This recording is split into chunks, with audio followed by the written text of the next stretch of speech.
Assalamualaikum warahmatullahi wabarakatuh. Perkenalkan, kami dari kelompok 3 yang akan mempresentasikan tentang meningkatkan keterampilan sosial dan komunikasi. Sebelum dimulai, saya akan memperkenalkan rekan-rekan saya. Assalamualaikum, nama saya Ais Purnama. Assalamualaikum, nama saya Ella Laila Sari. Assalamualaikum warahmatullahi wabarakatuh. Perkenalkan, nama saya Tintin Nurella Arum. Assalamualaikum warahmatullahi wabarakatuh. Nama saya Rika Nur Fatimah. Assalamualaikum, saya Imas Rahaini. Terima kasih kepada rekan-rekan yang sudah memperkenalkan diri. Saya Fiti Febrianti sebagai moderator dan menyampaikan materi pendahuluan. Assalamualaikum warahmatullahi wabarakatuh. Saya Fiti Febrianti. Saya akan menjelaskan tentang pengertian keterampilan sosial. Keterampilan sosial ini adalah keahlian memelihara hubungan dengan membangun jaringan berdasarkan kemampuan untuk menemukan titik temu serta membangun hubungan baik. Menurut Osland 2002, yaitu keterampilan sosial meliputi keterampilan komunikasi, berbagai sharing, bekerja sama, berpartisipasi dalam kelompok masyarakat. Keterampilan sosial atau social skill adalah kemampuan mengatasi segala permasalahan yang timbal sebagai hasil dari interaksi dengan lingkungan sosial dan mampu menampilkan diri sesuai dengan aturan dan norma yang berlaku. Keterampilan sosial ini secara umum diartikan sebagai respon dan keterampilan yang memberikan seorang individu untuk mempertahankan hubungan positif dengan orang lain. Uraian di atas disimpulkan bahwa keterampilan sosial adalah kemampuan berkomunikasi, bekerja sama, berbagi, berpartisipasi, dan beradaptasi, simpati, empati, dan mampu memecahkan masalah, serta disiplin sesuai dengan peraturan dan norma yang berikut. Baik, kita lanjut. Materi yang kedua akan disampaikan oleh saudari Ibu Eis. Kami persilahkan. Melanjutkan materi yang disampaikan oleh Teh Fitri. Kurangnya keterampilan sosial menyebabkan kesulitan perilaku di sekolah seperti kenakalan, tidak perhatian, penolakan rekan, kesulitan emosional, bullying, kesulitan dalam berteman, kemudian agresivitas, masalah dalam hubungan interpersonal, miskin konsep diri, kegagalan akademik, kesulitan konsentrasi, isolasi dari teman sebaya, dan depresi. Menurut Kurniati, bahwa keterampilan sosial adalah kebutuhan primer yang perlu dimiliki anak-anak bagi kemandirian pada jenjang kehidupan selanjutnya. Mengingat keterampilan sosial sangat penting dalam kehidupan sehari-hari, sebaiknya keterampilan sosial ditanamkan pada anak sedini mungkin. Ada beberapa cara untuk meningkatkan keterampilan sosial dan komunikasi. Yang pertama, bermain permainan tradisional. Bermain merupakan suatu sarana yang memungkinkan anak berkembang secara optimal. Bermain dapat mempengaruhi seluruh area perkembangan anak dengan memberikan kesempatan kepada anak untuk belajar tentang dirinya sendiri, orang lain, dan lingkungannya. Bermain memberikan kebebasan kepada anak untuk berimajinasi, bereksplorasi, dan menciptakan sesuatu. Menurut Branner, bermain adalah kegiatan yang serius dan merupakan kegiatan pokok dalam masa kanak-kanak. Berdasarkan pengertian di atas, maka disimpulkan bahwa bermain pada masa kanak-kanak merupakan kegiatan keseharian sebagai dasar pembelajaran yang dilakukan dengan serius oleh setiap anak secara alamiah mengenai diri sendiri dan lingkungannya. Kedua, pekerjaan anak yang menunjukkan tingkah laku yang menyenangkan, dinamis, aktif, dan konstruktif.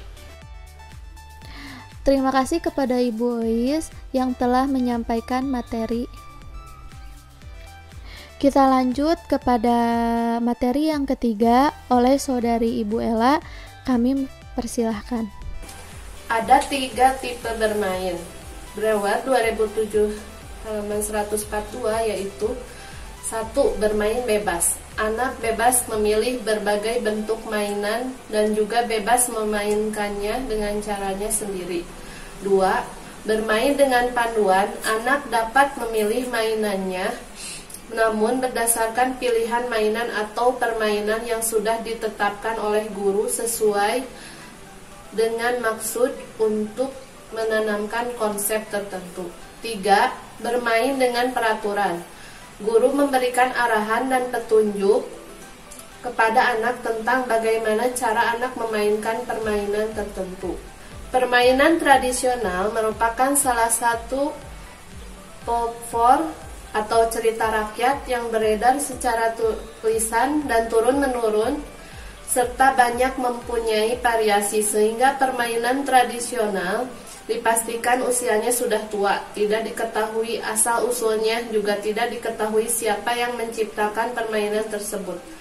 Dan Jaya tahun 1987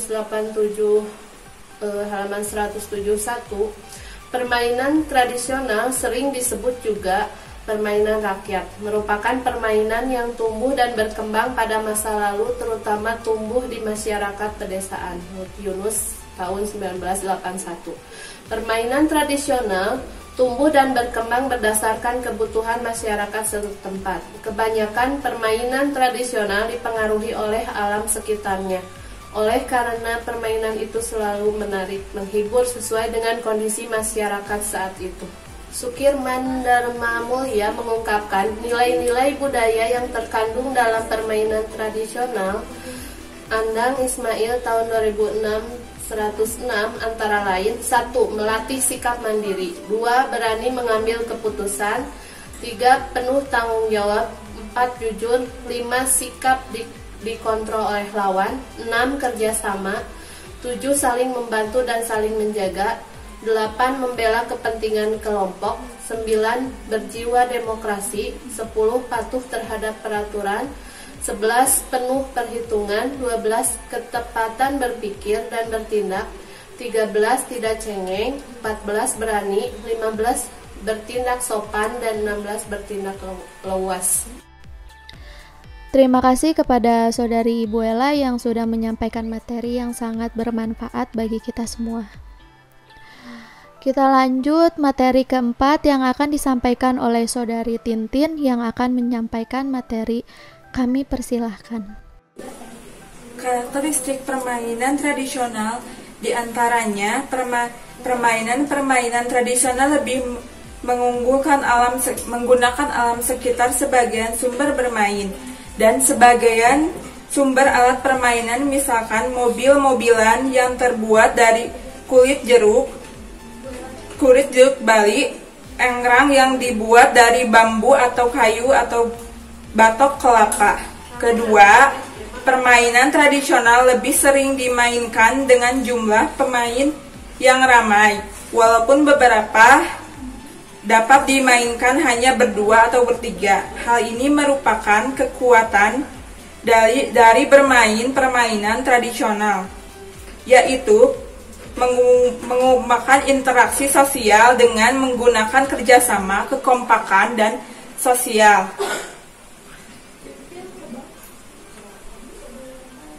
Ketiga, permainan tradisional memiliki nilai-nilai luar dan pesan-pesan moral tertentu seperti nilai kebersamaan, kejujuran, tanggung jawab, dan sikap lapang dada. Keempat, memiliki sifat yang fleksibel, yaitu dapat dimainkan dalam ruangan maupun di luar ruangan. Kelima, pengalaman yang didapat dari pemainnya merupakan pengalaman yang bersifat emosi yang lahir dari kontak fisik dan kontak mata juga. 2. Meningkatkan keterampilan sosial melalui bermain angklung. Dibandingkan alat musik lain, angklung memiliki beberapa keunggulan, diantaranya mudah dimainkan, dan tidak berbahaya bagi anak usia dini. Selain secara memainkan alatnya yang mudah, ada banyak aspek yang bisa dikembangkan melalui kegiatan bermain angklung. Selain bermain musik, pada saat anak bermain angklung ada banyak hal yang dilatih. Salah satunya melatih keterampilan sosial. Anak akan sering berinteraksi dan komunikasi dengan temannya. Terima kasih kepada Saudari Tintin yang telah menyampaikan materi yang bermanfaat. Kita lanjut materi yang kelima, yaitu akan disampaikan oleh Saudari Rika. Kami persilahkan. Yang ketiga, meningkatkan keterampilan sosial melalui permainan menggambar berseri. Dalam Pamadi tahun 2008 mendefinisikan menggambar adalah sebagai kegiatan membuat gambar. Kegiatan ini dilakukan dengan cara mencoret, menggores, menorehkan benda tajam ke benda lain, dan memberi warna sehingga menimbulkan gambar. Menggambar adalah kegiatan yang sangat menyenangkan untuk anak. Kegiatan tersebut meliputi mengekspresikan jiwa anak dalam bentuk coret-coretan yang penuh makna dan arti. Permainan ini berfungsi sebagai media untuk mengembangkan aspek sosial anak, yang mana anak usia 4-5 tahun masih belum memiliki interaksi yang baik dengan teman sebayanya. Masih pilih-pilih teman dan terkadang hanya ingin bermain dengan satu orang yang itu-itu saja. Dalam permainan ini, aspek yang dikembangkan adalah aspek sosial anak, meliputi kemampuan bekerja sama, kemampuan menyelesaikan tugas bersama, ketekunan dalam menyelesaikan tugas secara berkelompok, dan kemampuan bersosialisasi. Deskripsi permainan menggambar berseri sebagai berikut. Guru membentuk 2 atau 3 kelompok yang terdiri dari anak 4-5 anak. Jumlah anak harus sama. Kemudian masing-masing kelompok diberi tugas untuk menggambar secara bergantian di papan tulis atau kertas dengan ketentuan waktu. Masing-masing anak boleh saling bertanya satu sama lain. Setiap anak menggambar apa yang diinginkan, tetapi bila itu terlalu sulit, guru dapat memberikan tema apa yang akan anak gambar saat satu anak menggambar, dan sekiranya sudah cukup, maka guru mengatakan stop dan dilanjutkan oleh anak yang lainnya, dan berakhir jika waktu telah habis. Yang terakhir, setelah gambar telah selesai, maka setiap kelompok menceritakan gambar tersebut secara bergantian. Terima kasih kepada rekan-rekan yang telah menyampaikan materi-materi yang sangat bermanfaat bagi kita semua. Sebelum ditutup, mari kita dengarkan kesimpulan dari presentasi hari ini yang akan disampaikan oleh Saudari Ibu Imas. Kami persilahkan. Jadi, kesimpulannya adalah keterampilan sosial adalah kemampuan berkomunikasi, bekerja sama, berbagi, berpartisipasi, dan beradaptasi berupa empati, simpati, dan mampu memecahkan masalah, serta disiplin sesuai dengan peraturan dan norma yang berlaku. Beberapa cara untuk meningkatkan keterampilan sosial anak yaitu melalui permainan tradisional, permainan angklung, dan permainan menggambar berseri.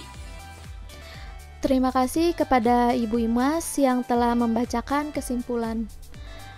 Saya sebagai moderator meminta maaf jika ada kesalahan atau yang kurang berkenan dalam menyampaikan materi-materi. Ditutup dengan doa, Robbana atina fid dunya hasanah wa fil akhirati hasanah wa qina azabannar. Wassalamualaikum warahmatullahi wabarakatuh.